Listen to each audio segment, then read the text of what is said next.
mercado que hoje em dia está em expansão é o de mulher artificial. Está em alta, gerando bastante dinheiro. É uma área com bastante oportunidade. Se você é uma mulher que não respira, não dorme, tem disponibilidade para trabalhar, receber ordens 24 horas por dia e, claro, é totalmente feita por computador.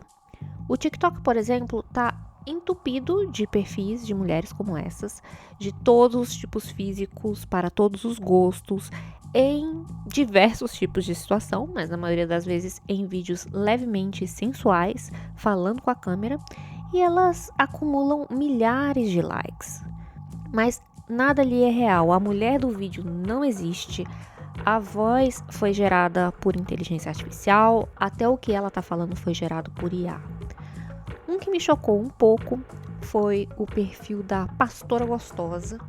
É uma pastora pregando ali num culto evangélico, mas é uma mulher com formas bem voluptuosas, com um vestido curto bem apertado, de dar inveja a Geise Arruda, um decote imenso, com fartos seios, uns braços grossos de merendeira. E é um perfil com milhares de vídeos curtos, de poucos segundos, dessa pastora abraçando os fiéis da igreja. E aí são vídeos que têm milhões de views, cheios de likes, o povo indo à loucura nos comentários. Queridos irmãos, eu estou sendo muito criticada. Não sei porquê, talvez porque eu sou muito linda.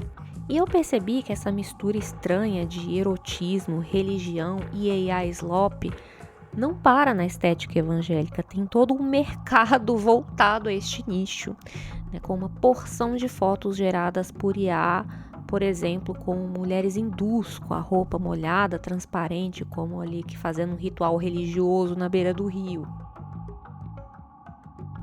Enquanto isso, mulheres que produzem conteúdo adulto no OnlyFans, mulheres reais, humanas, já estão tendo trabalho substituído pelos robôs. Eu encontro comentário de uma dessas moças reclamando que elas já não conseguem mais competir com esses perfis de mulheres completamente geradas por IA, embora muitas enganem ali seus seguidores dizendo que são reais e que acumulam mais de 500 mil seguidores, crescem muito rápido, muitas vezes é até um homem por trás dessa conta, ficando com a grana das assinaturas pagas. E enquanto elas têm que ralar um monte, rebolar um monte para produzir esse conteúdo, literalmente, um perfil alimentado por robô pode gerar um conteúdo ilimitado e muito mais rápido, numa quantidade imensa para as redes sociais e para os assinantes pagos. Ela diz, eu não tô dando conta, galera. Olha só, até as meninas do OnlyFans já estão entrando em burnout com AI. Né? Porque com muito menos esforço esses perfis conseguem mais resultado. E aí ela continua com a pergunta: será que esses homens são realmente tão burros que eles não percebem que estão sendo enganados, ou eles simplesmente não se importam porque eles podem imaginar essa mulher perfeita de um jeito que uma humana não consegue ser? Alguns homens já encaram com naturalidade a ideia de se relacionar com uma mulher IA. Eu digito na busca AI Girlfriend para tentar encontrar alguma dessas histórias de gente namorando com seus chatbots, mas o que eu encontro é muito pior. O resultado são páginas e páginas mostrando sites que me permitem criar a minha própria namorada virtual. E aí eu leio um cara dizendo que prefere uma namorada robô porque não teria que se preocupar em ser abandonado ou em levar um chifre, e além disso teria todas as suas necessidades românticas e sexuais atendidas quando quiser. E o que seria ainda melhor se esse robô, essa inteligência artificial tivesse um corpo, né? O que não está muito longe de acontecer. No Japão já desenvolvem há algum tempo robôs humanoides bem realistas, com expressões humanas, que piscam, que sorriem. Agora, recentemente, que até tem pele com células vivas. Vai ficar cada vez mais difícil distinguir o que é real do que é fake. Mas eu acho até que a questão é que talvez para muita gente isso nem importa mais. Que diferença faz? Aquela mulher artificial tá ali para atender uma função. Então eu olho para essas histórias e vejo que não é exatamente uma novidade, né? Nós somos aos poucos nos acostumando com a presença de mulheres artificiais. Basta a gente se lembrar que lá em 2016, já vai fazer 10 anos, surgia uma influencer digital chamada Miquela, ou Lil Miquela, hoje com mais de 2 milhões de seguidores no Instagram. E ela é uma personagem, ela foi criada para ser uma influencer fictícia, ela não existe. E ela, inclusive, coloca na sua bio que ela é um robô. Mas ela tem um feed ali, como é de qualquer influencer, posando com seu matcha, lançando suas músicas no Spotify, fazendo publis, muitas publis. Então as pessoas podem acompanhar a sua vida, entre muitas aspas, como uma historinha, né? Ela foi criada com essa aparência de uma jovem meio americana, meio brasileira, com cabelinho meio no estilo Princesa Leia, mas ainda dá para ver que é uma personagem 3D. Mas hoje em dia a gente já tem influências totalmente criadas por IA que são muito mais realistas. Elas confundem realmente, são uma imitação de mulher, como a influencer fitness chamada Aitana Lopes, né? AI, né? O nome dela começa, tem mais de 300 mil seguidores, é uma influencer fitness magra, sarada, de cabelo cor-de-rosa, e o feed dela tem várias situações dela passeando, dela posando no carro, dela usando suas roupas fashionistas, dela bebendo sua coquinha, dela indo na academia malhar, uma influencer fitness que não tem um corpo. Que engraçado, né? Mas aqui tomando a sua aguinha, mostrando que é importante se hidratar mesmo que você não existe, ou mostrando talvez a quantidade de água que foi necessária para gerar essa imagem. Mas muito antes dela, não podemos esquecer que já existia a Lu, do Magalu, né, uma personagem completamente fictícia para representar a marca, e ainda mais pioneira ainda, não sei quem vai se lembrar disso, mas uma apresentadora de jornal virtual criada pelo Fantástico, chamada Eva Byte. Não sou uma mulher assim, como toda mulher. Para ser sincera, nem existo. Ou melhor, existo, mas venho de um outro mundo. O mundo dos computadores. É virtual ela? Bem, ela não era totalmente virtual, porque pelo menos ela tinha uma voz humana. Então, apesar dessa aparência computadorizada, o que para a época era um visual já muito uau, né? Ela foi criada em 2004, mas a voz dela era humana, né? Era uma radialista chamada Ellen Brito que emprestava os movimentos e a voz para essa personagem.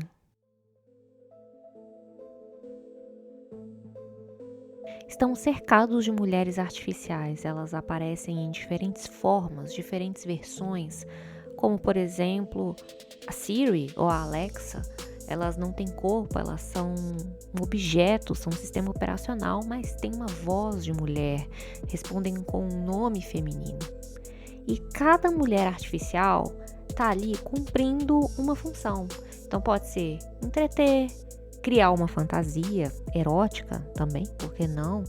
Vender um produto, ou fazer companhia, servir de namorada, servir para um relacionamento amoroso, ou então servir como secretária para informar as horas, entregar lembretes, registrar notas, ou para você mandar ela desligar as luzes da sala quando você sair.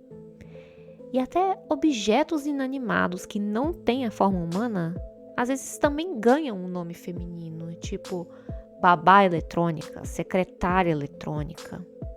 Por que é tão comum encontrar robôs e assistentes virtuais com a forma feminina, que imitam o corpo de mulher, o rosto, ou a voz, ou quando não tem voz e nem corpo, basta ter um nome de mulher? Bem, como a gente já viu no primeiro episódio dessa temporada, lá na conversa com Fábio Fernandes, nada surge do nada. A inovação, as modas, as tendências, os avanços tecnológicos, tudo surge de uma extrapolação ou de uma evolução de algo que já estava em curso, de que já estava em semente no mundo. E muitas vezes esses elementos que se transformam na nossa realidade, no presente, a gente consegue observar nas histórias que já foram contadas, na ficção. E é para essas histórias que a gente vai olhar para ir atrás de uma resposta. Eu sou a Aline Valek e não, eu não sou uma máquina, ao contrário do que alguns possam pensar, e você está ouvindo Bobagens Imperdíveis.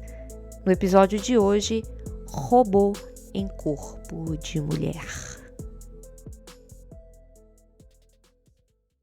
Todo esse cenário que eu narrei agora no início já foi previsto pela ficção. Tudo isso que a gente está vivendo lembra muito o filme Her, do Spike Jonze, que aqui no Brasil é também conhecido como Ela, né, com Joaquin Phoenix no papel do bigodudo, triste e esquisito, e com a Scarlett Johansson no papel de ChatGPT. Né, no caso, é só a voz dela mesmo. O filme conta a história desse cara que é recém-divorciado, chamado Teodoro, que trabalha como escritor de cartas, resolve comprar um novo sistema operacional, que é uma espécie de inteligência artificial que responde por voz. E como ele é muito solitário, muito carente e sem muita desenvoltura com mulheres, ele logo se apaixona por ela, né? Porque ela tem aquela voz rouca, sensual, e também porque está o tempo todo disponível ali.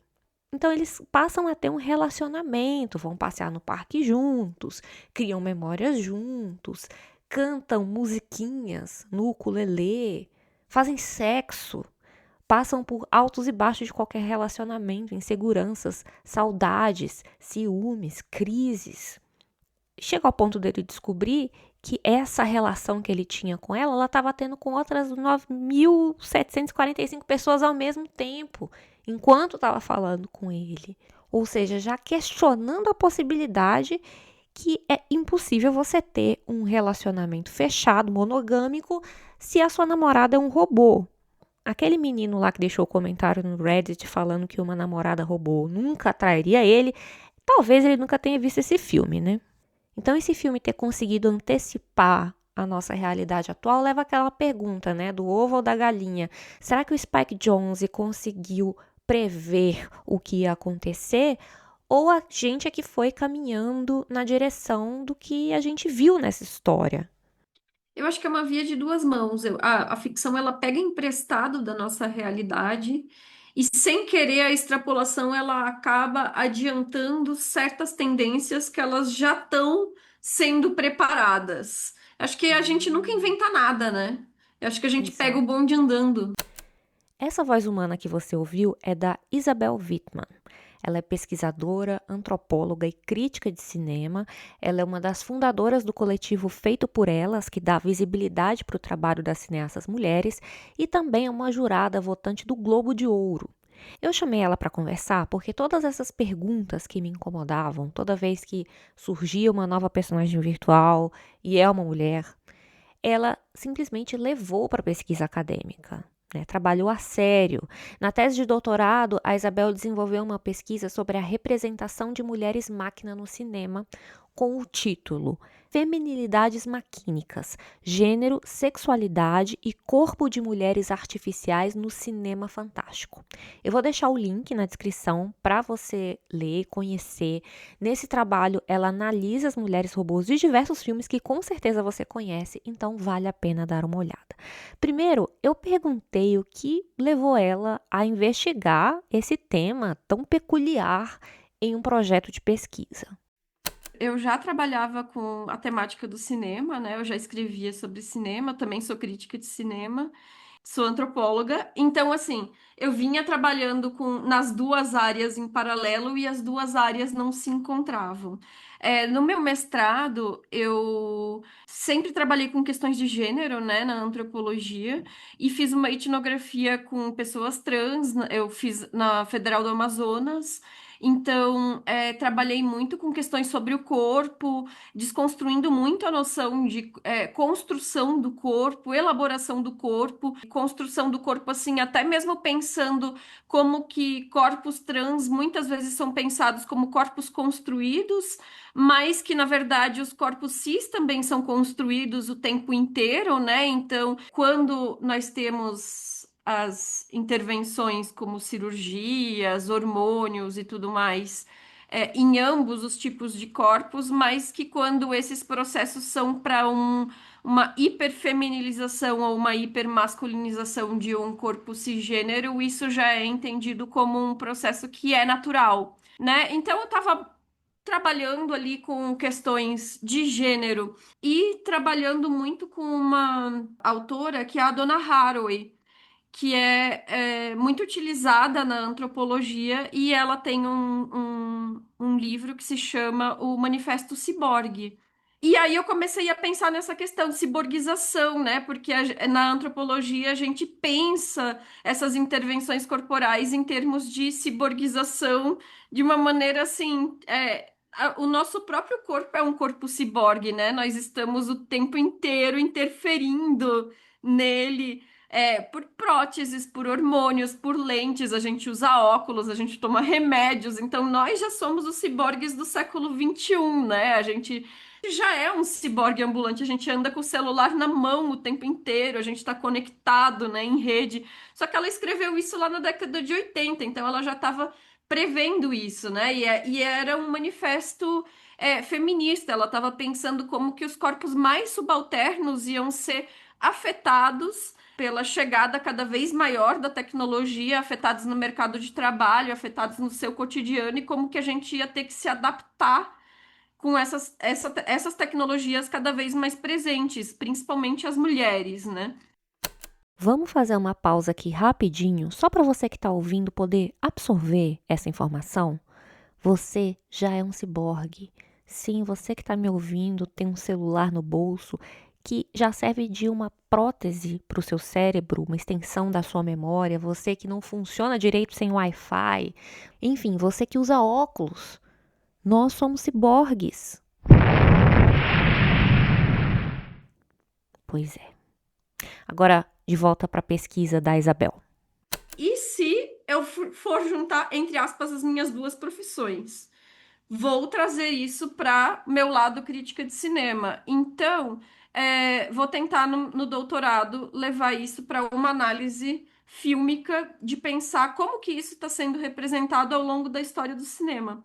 E foi aí que eu pensei, vou propor um projeto de pesquisa em que eu aborde especificamente a representação de robôs, androides, ciborgues, corpos que sejam de certa forma, híbridos, humanos e máquinas em alguma medida, mas pensando as questões de gênero especificamente, porque uma coisa que me inquietava é que a maior parte dessas representações maquínicas eram de corpos feminilizados em alguma medida, corpos de mulheres, mulheres robôs. Então, no meu projeto eu ainda colocava mulheres androides e mulheres robôs, era o termo que eu usava a princípio, né? Então, por que que eram mulheres, né? Então, por que que Blade Runner? Por que Metrópolis? Por que Ex Machina? Eram os três filmes que eu propus no início no projeto, né? E aí depois virou tantos filmes que eu nem sei. Eu acho que viraram uns 30 filmes na pesquisa final. Porque realmente as representações icônicas desses robôs são mulheres, né? Claro, a gente tem Exterminador do Futuro, tem outros tipos de robôs, assim, tem o próprio C3PO no Star Wars e tal, né? Mas, assim, no geral, a gente vê que a maioria desses robôs mais marcantes do cinema são mulheres. Eu queria investigar de por que serem mulheres especificamente. E aí chegamos na pergunta que me interessa, sim, por que que são mulheres? De onde é que surgiu essa ideia? Então, isso já vinha desde as primeiras ideações eu chamo de mulheres artificiais, né? Assim, foi o termo que eu cunhei para abranger essa concepção em geral, né? Então, desde lá da mitologia grega, quando a gente vai ter Pigmaleão concebendo uma estátua que teve vida, a Galateia, os primeiros ideais de mulheres artificiais já eram mulheres, assim, né? De humanos Caraca. artificiais já eram mulheres, né? Tiveram outros, tem Gollums e tal, mas vamos dizer que, em geral, né, eram figuras feminilizadas, né? Mas a origem do termo androide foi cunhada no livro A Eva Futura, que foi publicado em 1886. O nome do autor é, com o perdão do meu francês, é Auguste Villiers de L'Adam. Ele criou esse termo em 1886, é um livro de ficção científica, né?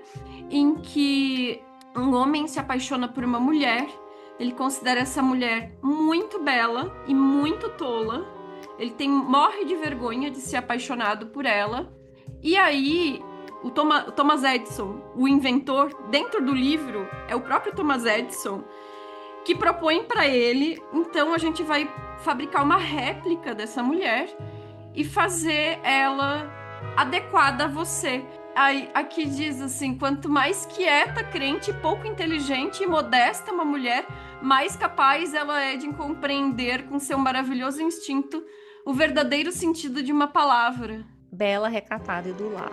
Bela, recatada e do lar.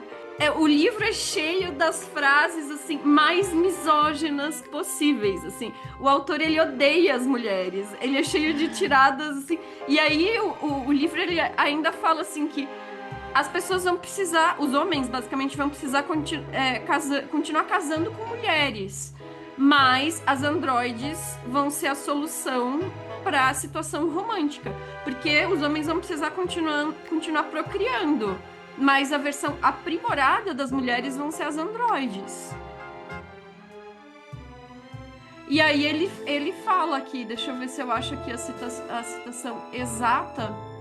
Ele usa a palavra androide, é isso que é interessante, porque depois se cunhou o termo ginoide, que seria o termo, o equivalente feminino ao androide, mas no livro ele fala, isto é um braço de uma androide, a minha maneira, movida pela primeira vez por esse fantástico agente vital, a que chamamos eletricidade, que lhe dá, como vê, todo o natural, toda a maciez, toda a ilusão da vida. É uma vida ilusória, né? Uma androide, né, respondeu o amado dessa réplica, né? Uma imitação humana, se preferir. A dificuldade a ser evitada é não fazer o facsímile ultrapassar fisicamente o modelo. O androide, no caso a androide, já nasceu com a intenção, foi inventada em 1886 com a intenção de ser uma réplica humana, uma réplica de mulher. O termo foi cunhado já com essa intenção. Então, androide já nasce generificado. O termo androide e o termo robô, no senso comum, eles meio que se confundem, né? A gente sabe que o androide tem essa coisa de ser a réplica humana. O robô não necessariamente, o robô pode ser de lata, né? Pode ser o nosso robô aspirador, ele não necessariamente é humanoide, né? Mas as pessoas meio que usam um pouco intercambiavelmente, né? E o robô, ele já vai ser criado na década de 20 com o sentido de mão de obra escrava, né? Então, se a gente junta esses dois sentidos, porque o robô, ele vai nascer na peça de teatro Robôs Universais de Rossum, né? Eu já contei essa história aqui no podcast, lembra? Tá no episódio 4.3, Esse Antigo Medo de Robôs, em que eu conto algumas histórias da origem, né, do robô, e a gente discute também inteligência artificial, e nele eu falo dessa peça, né? Então, o robô vem de uma palavra tcheca, robota, que significa trabalho forçado, servidão. E aí, se a gente junta esses dois sentidos, a gente vai entender que, basicamente, eu estou extrapolando, né? Uma réplica humana para atender um desejo masculino, uma réplica feminina para atender um desejo masculino, sempre uma lógica heteronormativa, numa posição escravizada. Tô fazendo uma extrapolação. E nos retratos cinematográficos, a maioria dos robôs humanoides ou dos androides de representações femininas são basicamente com esse sentido. Quando eles não obedecem essa função, elas geralmente são punidas dentro da narrativa de alguma forma. Então, em Metrópolis, por exemplo, que é a primeira humanoide, a primeira robô que foi representada no cinema, antes de Metrópolis, a gente tem bonecas, representações de bonecas humanoides e representações de autômatos, bonecas de corda, esse tipo de coisa. Mas a primeira robô representada no cinema foi em Metrópolis, do Fritz Lang, em 1927. E ela é criada para, ao mesmo tempo, criar o caos dentro de uma sociedade que é uma sociedade de classes Sim, muito estruturadas, e ela também é criada para seduzir um herdeiro. Basicamente, essa é a função dela. exatamente. E quando ela não funciona exatamente nessa lógica, ela é a bruxa que vai para a estaca ser queimada, né? Então a gente vê que existe uma lógica da punição. E tem toda uma alegoria que é utilizada no filme, que são elementos de. O filme é alemão, né? Então tem toda uma lógica dos elementos. Do gótico, do romântico medieval, então tem toda uma estética, assim, né, Sim. que é elaborada ali, né? Tem até uma É, comparação dela com a prostituta de Babilônia, né? Que fazem um é, paralelo ali das leituras bíblicas com aquela robô que é colocada no palco ali para seduzir os homens. Fazem esse é. paralelo visual muito forte, né? E essa coisa de ela é uma réplica de uma humana que está no filme, né? Então é colocado como essa dualidade da virgem e da prostituta, né? Então a humana é colocada como a mãe de todas as crianças, embora seja virgem, e ela é a prostituta da Babilônia. Então a robô é a prostituta da Babilônia bíblica que aparece em cima da cabeça do dragão de sete cabeças, né? Então, esses elementos bíblicos também aparecem bastante nesses filmes, com nomes bíblicos, citações bíblicas, vários filmes fazem isso, que eu acho interessante, porque uma das discussões que esses filmes evocam é sempre a noção de se essas robôs são pessoas, se elas são humanas, e aí se elas são humanas, se elas têm alma, né? Então, a noção de alma é uma coisa que é muito evocada nessas narrativas, né?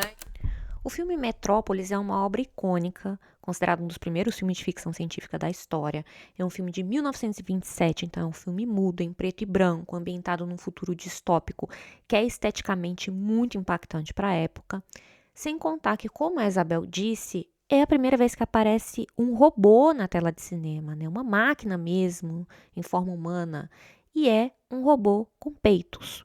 Na história é interessante destacar que o cientista que cria essa Maschinenmensch, né, que em alemão significa literalmente máquina pessoa ou máquina humana, que é o termo que eles usam no filme, ele cria esse robô com uma forma feminina para substituir uma mulher de verdade, né, a Hel, que é uma mulher que morreu e que ele era apaixonado por ela, e essa mulher era a mãe do protagonista da história, que é o herdeiro desse grande industrial que controla a elite de Metrópolis, e esse Nepo Baby se apaixona justamente por uma comunistazinha safada que reúne os trabalhadores ali em reuniões secretas na cidade subterrânea, onde essa classe mais pobre vive, para tentar fazer uma revolução.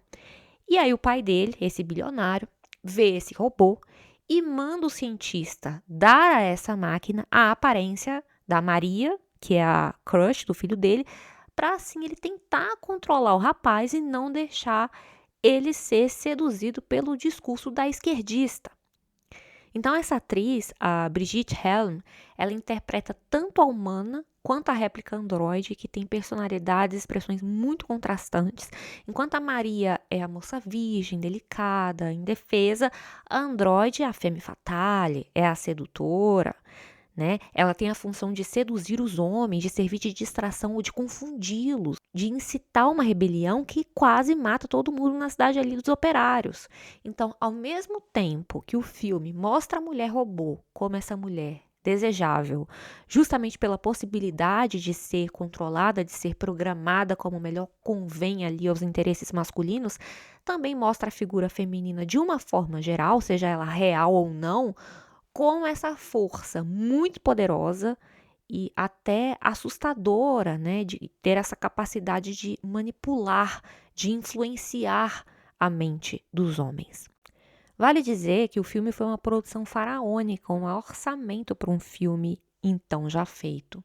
E aí, sobre os bastidores, Metrópolis foi dirigido pelo Fritz Lang e foi escrito pela esposa dele, a Thea von Harbou. Então, na verdade, o roteiro é uma adaptação de um livro dela, Pois é, essa história foi escrita por uma mulher. Mas tem um detalhe importante sobre ela e sobre o casal que eu não posso deixar de contar. Em 1933, como é sabido, um certo partido nacionalista chegou ao poder aqui na Alemanha e certo dia o Fritz Lang é convocado para uma conversa lá no gabinete do Joseph Goebbels, o ministro da propaganda do Hitler. E ele ficou preocupado, né? Será que ele ia ser repreendido por conta do seu último filme? Mas, nessa reunião, o Goebbels falou que o Hitler era fã dos filmes dele e eles ofereceram uma vaga de trabalho para o Lang no departamento de propaganda do regime nazista. Na hora, ele muito educadamente declinou a proposta. Poxa, agradeço muito, mas sabe como é que é? Eu tô com a agenda lotada, acho que não vai rolar. Ele voltou para casa e na mesma hora arrumou as malas, pegou o primeiro trem para Paris e depois saiu fugido para os Estados Unidos. Nessa altura, ele e a Thea já estavam separados. Me parece que a relação deles era muito mais de parceria criativa do que amorosa, porque tem uma fala da Thea em que ela diz que eles só ficaram casados por 11 anos porque por 10 anos eles não tiveram tempo de se divorciar. Mas com a fuga do Lang, esse divórcio se concretiza e também se torna uma ruptura de visão ideológica. Porque enquanto ele vai para Hollywood, faz filmes antinazistas, a Thea fica na Alemanha, se filia ao partido, vira apoiadora. Ela passa a ser roteirista de propaganda nazista. Ela escreve roteiro para 26 filmes, além de colaborar com o texto de outras inúmeras peças de propaganda. Depois da guerra, ela é presa por um tempo na Inglaterra, mas volta a trabalhar, a escrever, mas por conta do seu histórico com o nazismo, ela é ostracizada. Metrópolis foi o seu último trabalho de sucesso, inclusive lembrado até hoje.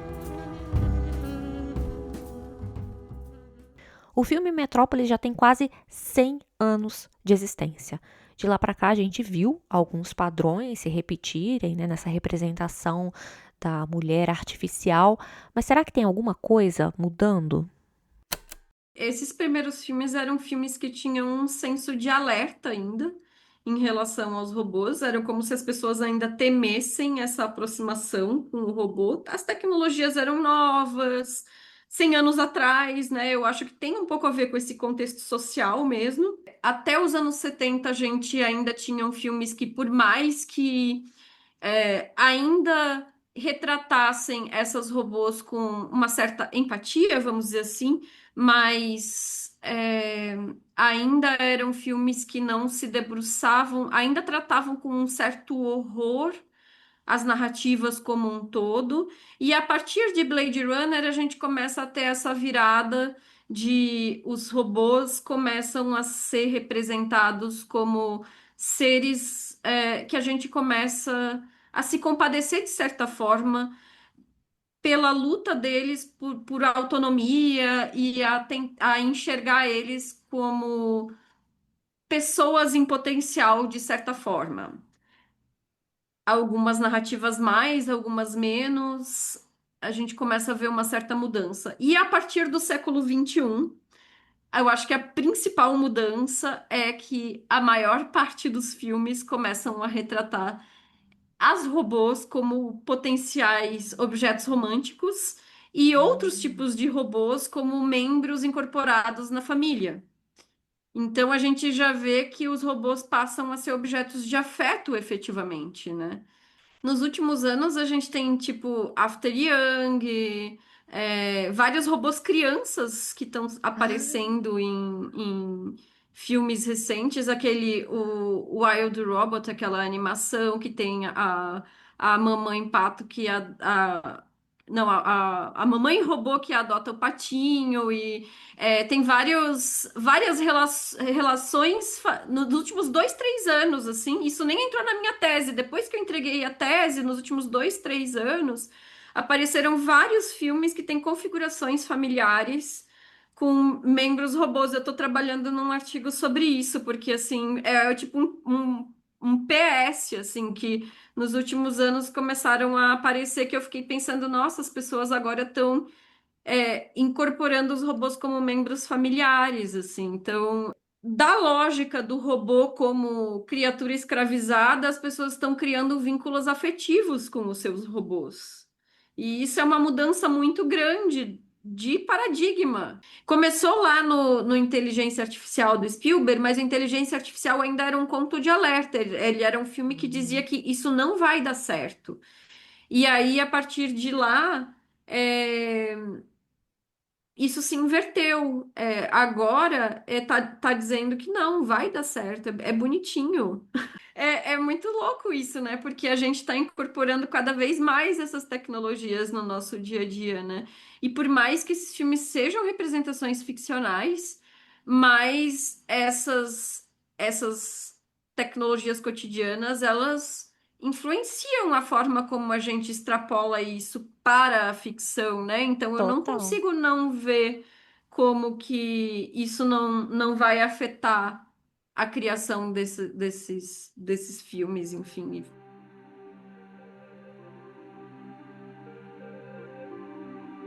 Quando a gente assistiu ela em 2013, eu digo coletivamente, assim, né? Na época, é curioso como que o Ela antecipou muita coisa e as pessoas não perceberam na época. E o Ela foi um desses filmes, 12 anos atrás, né? Na época, essa coisa de conversar com um sistema operacional, era um aparelhinho do tamanho de um celular. A comunicação era quase como se fosse uma inteligência artificial, né? Era hoje conversar com o chat GPT, como muita gente vem fazendo, né? Um misto de chat GPT com Alexa, vamos dizer assim, né? Em um momento que eu review ela na pandemia, bateu forte, assim, esse senso de isolamento que a gente estava vivendo com o senso de isolamento do personagem se comunicando com o sistema operacional. Eu acho que ele anteviu muita coisa que justamente é isso que a gente tem visto hoje das pessoas conversando com o ChatGPT, que eu acho uma doideira, assim. E eu não consigo conceber que as pessoas não percebem que é um gerador de texto e tratam como se fosse uma pessoa, assim, e pessoas esclarecidas, pessoas que sabem do que se trata e conversam como se fosse realmente uma pessoa. Porque, assim, nesse processo da pesquisa, muitas pessoas conhecidas minhas, inclusive tratando comigo, eu sempre falo brincando, eu amo meus robôs, né? Mas eu sei que eles são ficcionais, eu consigo distinguir. Eu tenho extrema empatia por todos os meus robôs dos filmes, eu trato eles como humanos, mas se me perguntarem se meus robôs dos filmes merecem direitos humanos, eu respondo que sim, todos eles merecem direitos humanos, merecem ser bem tratados, meus robôs fílmicos. Mas eu sei que o ChatGPT não é uma pessoa. Então, a gente tem que distinguir o grau de ficção e realidade e o grau de evolução tecnológica que a gente está vivendo na vida real, assim, né? E então, quando eu vejo as pessoas conversando com o ChatGPT, eu fico um pouco chocada, assim, com isso. E aí, quando eu vi aquilo retratado no Ela, parecia um pouco ridículo, mas a gente chegou nesse momento em que as pessoas estão ligando o computador e conversando com o ChatGPT.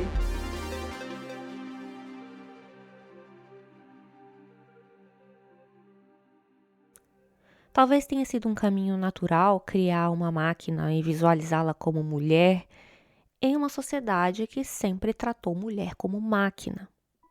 Uma máquina que existe para servir, para parir, uma máquina que é vista como multitarefa, né? Que é capaz de cuidar da casa, dos filhos, de trabalhar, de fazer comida, lavar cueca, tudo ao mesmo tempo. Uma máquina de sexo que nunca se cansa. Uma máquina que existe para satisfazer o homem, servir de companhia, de escuta. E, quando não cumpre a função que foi programada para fazer, está sujeita a ser punida ou destruída. Não me espanta que tenha homens que acham mais fácil se apaixonar por um robô. As mulheres artificiais, especialmente essas que estão sendo construídas dentro desse contexto dos techno-bros, é a figura onde esses homens estão tentando construir a fantasia suprema que não é de mulher, é de submissão e de controle. Mas não tem nada de futuro nisso. É só a mesma velha história de sempre. Muda a tecnologia, mudam as plataformas, O que não muda é que em cada uma delas os homens dão um jeito de criar um ambiente hostil contra as mulheres. Por isso eu termino esse episódio sem muitas conclusões e com mais perguntas. E uma delas é: quando é que a gente vai ver essa história começar a mudar? Será que a gente vai conseguir criar um futuro em que vamos ser tratadas como humanas? Porque para alguns robôs isso está mais perto de acontecer do que para as mulheres.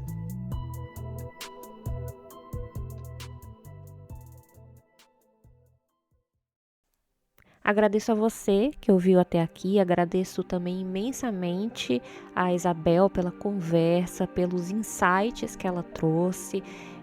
Deixo os links aqui para você conhecer o trabalho dela, conhecer o Feito por Elas, recomendo demais. E se você curtiu esse episódio, espalhe, avalie com estrelinhas aí na sua plataforma de ouvir podcast, ou torne-se um apoiador em alinevalek.com.br/apoie. Com o valor de um cafezinho por mês, você já dá a maior força para esse podcast continuar e valoriza o trabalho de uma mulher, de uma voz humana.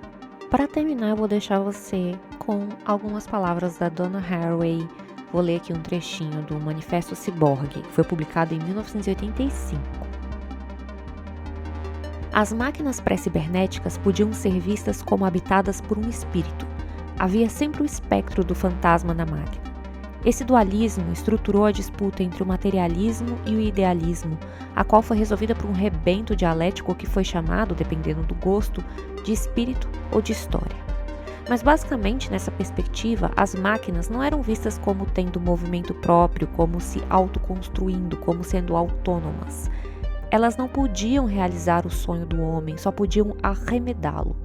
Elas não eram o homem, um autor para si próprio, mas apenas uma caricatura daquele sonho reprodutivo masculinista. Pensar que elas podiam ser outra coisa era uma paranoia. Agora, já não estamos assim tão seguros.